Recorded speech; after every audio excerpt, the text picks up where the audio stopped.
也中个西茶天呐，没解样。祖上那呀有手中啊，种下天中啊，上帝有上。这里是中外闻名的龙脊梯田，它在广西龙脊镇的龙脊山。这里的山脉绵延百里，人们把它的中段称为龙脊。今天这里是旅游胜地，可是曾经这里是最贫困的山村。这里群山环绕，与世隔绝，村民生活极度贫困，人均年收入不足700元人民币。村里有山歌：半边铁锅半边屋，半边床板半边窝。这就是当时这里贫困生活的真实写照。在龙脊梯田核心观光区金坑梯田有一个小寨村，故事就发生在这里。小寨村是龙脊13寨中的一个寨子，整个寨子有100多户人家，他们都是瑶族，都姓潘。这里的孩子都渴望上学，可是每个学期15元的书本费，对这里的家长来说都太昂贵了。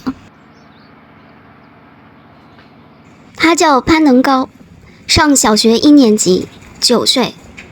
他父亲在他出生不久就去世了，他和11岁的姐姐、母亲还有爷爷在一起生活。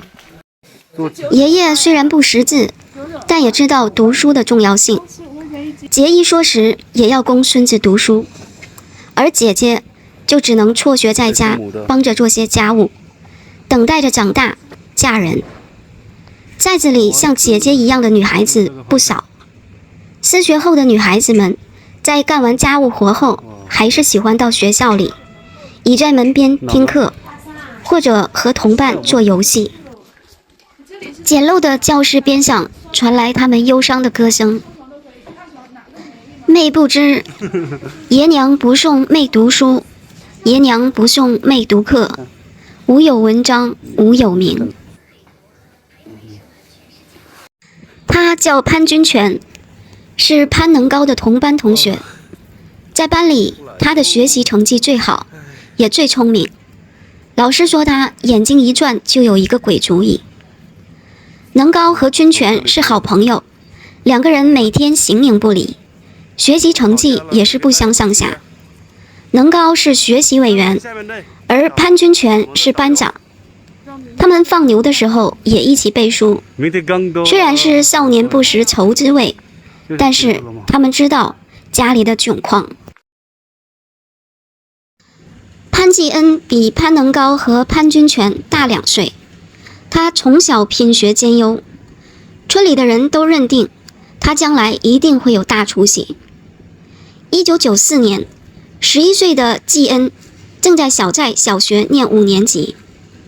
为了考上乡里小学的民族班，他自发开始上晚自习。小寨村也只有他一个人这么做。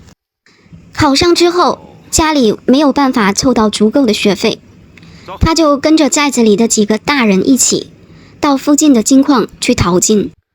连续7天的辛苦，却仅仅淘到了一点点水银。晚上，同来的大人都劝他回家。但潘继恩心心念念的想读县里好一点的中学。他说再逃最后1天，如果能逃到，那就真的能上学了。功夫不负苦心人，真的第2天他逃到了1小块金。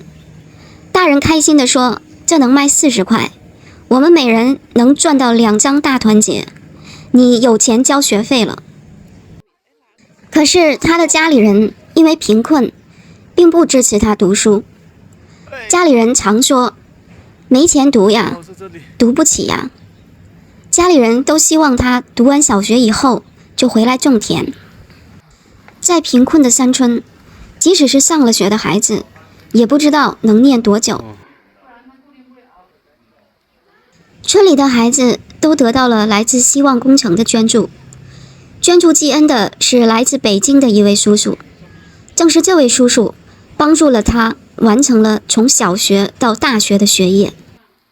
希望工程是一项帮助贫困农村学生重返课堂的活动。1994年，龙脊小寨村有19名孩子，包括故事里的另外2个主人公潘能高和潘君全都得到了捐助。正是因为这项捐助，这3个孩子才得以继续上学，才有了后面3个人起点相同，而命运却完全不同，令人唏嘘的故事。2003年8月，几年前从山外通往龙脊的公路开始动工。1999年，寨子里也通了电。潘能高初中毕业以后，因为无钱继续学业，也无法读高中，他已经待在家里1年了。这一年他18岁。1个月前，他再一次得到好心人的资助，又重新获得了读书的机会。可是因为耽误了这1年，他注定与大学无缘了。就像潘能高的爷爷念的一首山歌：1年希望1年，1日希望早晨。你有事莫推明朝，如何发达成人？10天以后，他就要去往桂林的一所中专上学了。家里人鼓励他：我们这里很少人读书，出去以后要努力，要争气。寨里人也都来相送，有人唱山歌为他送行。郎啊，本是勤孝子，后来得作状元郎。潘能高就读于广西轻工业管理学校，学习机械修理专业，学制2年。就在同一年，潘能高的同窗好友，小学班上的班长，学习成绩最好的潘君全上了电视。电视新闻报道了他和他的叔叔用钓鱼竿和千斤顶入室行窃的案件。原来在2002年，潘君全初中毕业后没能考上高中，之后他叔叔带着他说是出去打工，结果不到1年被捕。被判刑1年的潘君全说，他恨他的叔叔，他还希望能够读书。2001年，当年淘金赚学费的潘继恩也18岁了。他以超出本科分数线的好成绩，考上了解放军外国语学院，攻读越南语专业。他是小寨第1个考上大学的孩子，村里人都来围着他，传看着他们从没有见过的大学录取通知书。潘能高的爷爷也赶来，祝他一路风光到白头。在开学前夕，潘继恩的父母备下酒菜，请来了全村人庆祝。他母亲为他唱起了山歌：我从小住黑暗，今日明灯照到我山村。2005年，在河南洛阳的潘继恩大学毕业以后，到北京的一家旅行社找到了工作。他专门负责接待印度和印尼的游客，工作非常忙碌，有做不完的事情。然而对于未来，他也有着自己的计划。他感觉到在北京自己的发展有限，希望有一天能回到家乡做一些自己的事情，但目前还需要在北京多历练，并且从大山走出来以后不能马上回去，因为他害怕打击同乡读书改变命运走出大山的积极性。第二点，他想到如果有同乡到北京来，他在这里也总算有个投靠。2005年7月，刑满释放的潘君全20岁，他已经在桂林的一个建筑工地上工作了将近半年，可是工资却从来没有拿到过，只有每天能领到一点伙食费。这天下班以后，他和工友们在一起讨论能不能拿到工钱的问题。有工友说工地都差不多。有人问那能拿到钱吧？有人回答那哪晓得，讲不清楚，反正可能他也不会跑吧。有人附和，跑倒是跑不掉。又有人说，又没有合同，来了就做事，谁晓得？2006年春节，他们都没有拿到工钱。潘君全回到了小寨，过了年以后，他又回到桂林，又开始了在另外的一个建筑工地上工作。2006年5月，又到了龙脊插秧的时节。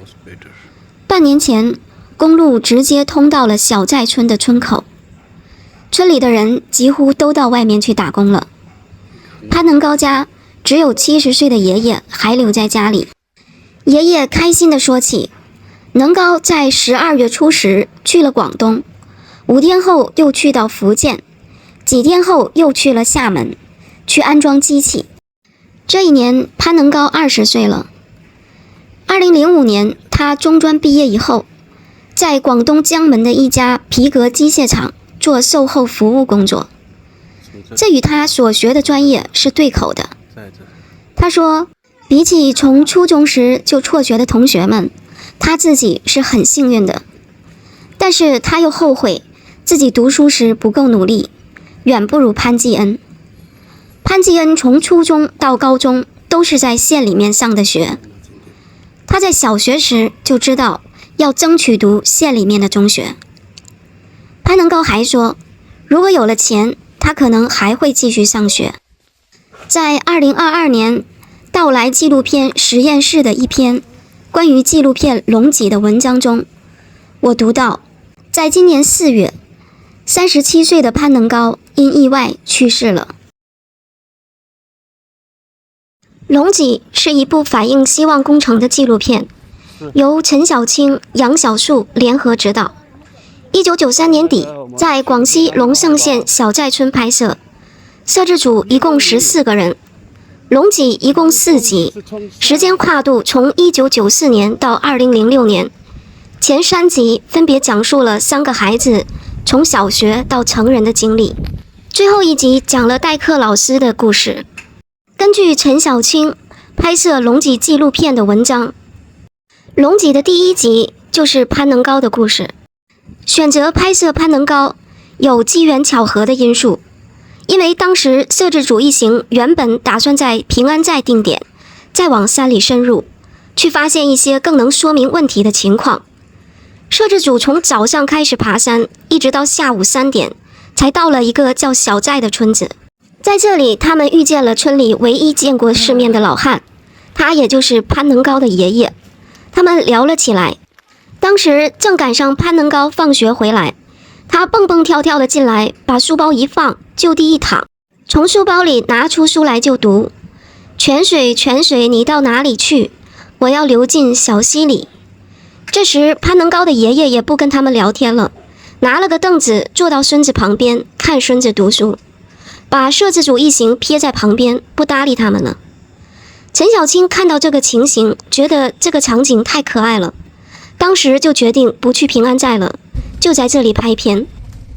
由于当时的创作空间比较自由，所以使得该片的拍摄与前期策划的内容是有些出入的。龙脊是真实记录贫困山村的好作品，尤其是3个孩子起点相同，命运走向完全不同，最令人动容。学习成绩最好的潘君全，因为误入歧途，毁了前程。潘继恩从小就有意识，要读最好的学校，他去淘金，目的就是要赚钱，读更好的中学。最终他实现了阶级跨越，得偿所愿。潘能高的学习最得到家里人的支持，可他没有父亲，因为无钱读高中，耽误了1年，只能选择寄宿学校。37岁早逝，令人不胜唏嘘。